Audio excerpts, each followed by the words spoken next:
Madame la Présidente, on a la chance d'avoir deux présidentes et deux Elisabeth dans cette salle. Je vous rassure tout de suite, je respecte les gestes barrières, mais il n'y a personne autour de moi à moins de 4 mètres. Donc, c'est pour ça que je me suis permis d'enlever le masque pour que ce soit plus agréable pour toutes et tous. Mesdames et messieurs, chers amis, je suis vraiment très heureux aujourd'hui d'introduire ce webinaire consacré au Plan national santé-environnement 4, publié par les ministères chargés de la santé et de l'écologie en mai dernier, et à sa traduction au niveau des territoires. Nous le savons, les Français s'interrogent de plus en plus sur la qualité de leur environnement et sur les impacts possibles sur leur santé. Les politiques que nous construisons doivent répondre à ces inquiétudes en tenant compte de l'évolution rapide des connaissances scientifiques.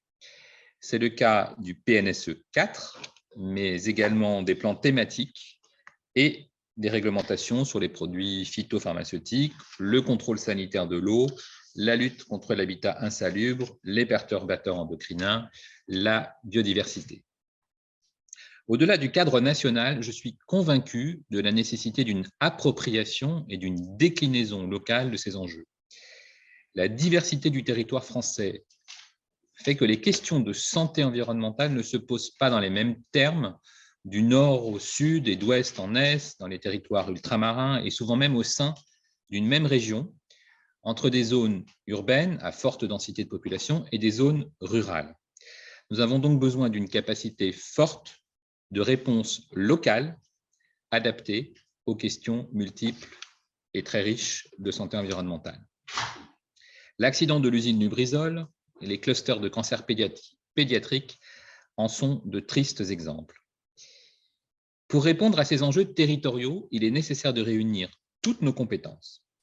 Si le rôle du ministère de la Santé et des agences régionales de santé, dont je salue les personnels, est de protéger la santé des populations, nous avons besoin d'autres acteurs, notamment de l'urbanisme, des transports, des mobilités, de l'éducation, afin de créer des environnements favorables à la santé. J'en profite pour saluer le travail remarquable réalisé dans le cadre des plans régionaux santé-environnement, les PRSE, par les agences régionales de santé. C'est un outil majeur de mobilisation des acteurs de terrain. Nous devons encore progresser par une plus grande réunion et synergie de toutes les compétences. C'est pourquoi, pour la première fois, nous avons souhaité, avec le ministère chargé de l'écologie, que la territorialisation de la santé environnementale constitue un des axes forts du 4e PNSE. Une instance dédiée, le comité d'animation des territoires, réunira régulièrement les représentants des acteurs locaux afin de partager les bonnes pratiques et d'accélérer la prise en compte de ces enjeux à toutes les échelles des territoires. Je me réjouis que ce webinaire soit aujourd'hui consacré à cette thématique, en particulier la table ronde de ce matin, et que ce temps permette une réflexion collective autour de cet enjeu dans la perspective très prochaine d'élaboration des PRSE 4.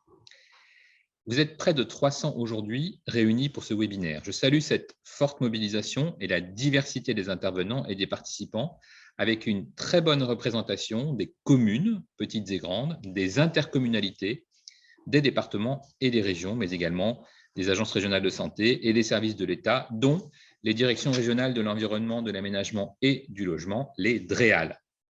Cette mobilisation témoigne du dynamisme de la communauté des acteurs et de leur volonté de progresser ensemble, ce dont je ne peux bien sûr que me féliciter et vous remercier sincèrement. Je remercie également la participation de l'Agence nationale de la cohésion des territoires, l'ANCT, créée en 2020. Cette jeune agence devient un acteur majeur pour permettre aux collectivités de concrétiser leurs projets et offre un cadre nouveau de travail et d'intervention aux acteurs locaux. Cet après-midi, vous traiterez de la question des biocides et de la qualité de l'air intérieur. Il s'agit d'une des thématiques phares du PNSE 4 et un sujet qui nous a particulièrement occupés pendant cette crise sanitaire qui, vous le savez, n'est pas terminée. Le recours massif et nouveau aux désinfectants s'est accompagné d'une recrudescence des cas d'intoxication à la suite d'accidents ou de mauvais usages. Je salue à cette occasion le travail remarquable réalisé par les membres du Haut Conseil de la santé publique, présents ce jour, qui nous est extrêmement précieux.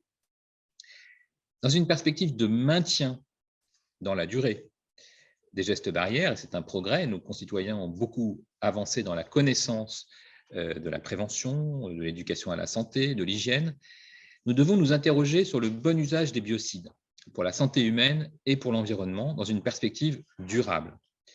À ce titre, je me félicite du choix de cette thématique de débat pour votre webinaire. La participation des professionnels de santé humaine et de santé animale, les vétérinaires, ainsi que d'agences d'expertise vous permettront de traiter cette question selon la démarche Une seule santé, One Health, indispensable aujourd'hui.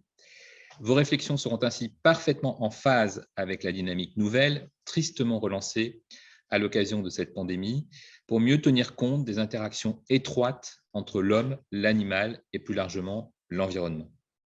Je citerai en particulier la création en novembre 2020, sous l'impulsion de la France et de l'Allemagne, d'un haut conseil d'experts Une seule santé, issu de l'Organisation mondiale de la santé, l'OMS, de l'Organisation des Nations unies pour l'alimentation, la FAO, de l'Organisation mondiale de la santé animale, l'OIE, et du Programme des Nations unies pour l'environnement, le PNUE.